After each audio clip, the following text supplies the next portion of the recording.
Сайн бацхан өнөөдөр би та бүхэндээ цагаан мөгийг хэрхэн дарах талаар танилцуулъя.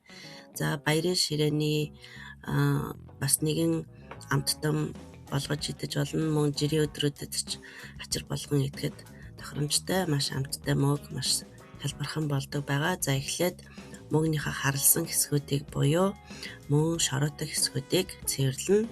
За ингэхдээ мөгийг бол угаахгүй зөвхөн цэвэрхэн цаасан салфетка алчуураар арчаад шороог арчина.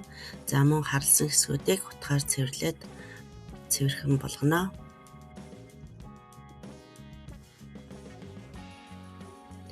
За ингээд мөөгөө цэвэрлээд бэлэн болсны дараа мөөгөө томовтор мөөгүүдийг 2-3 хуваана. За жижигхэн мөөгийг бол хуваахгүй тэр чигээр нь хийж болно. За эхлээд уусамлаа бэлтгэе.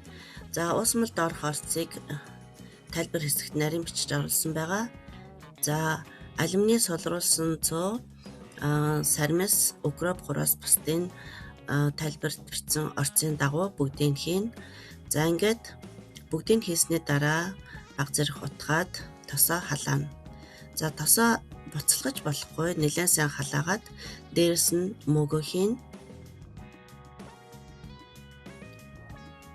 За ингээд нийт мөөгөө хийж дууссаны дараа таглаад баг галаар буцалгана. За буцалж эхэлснээс хойш 5 минут буцалгана.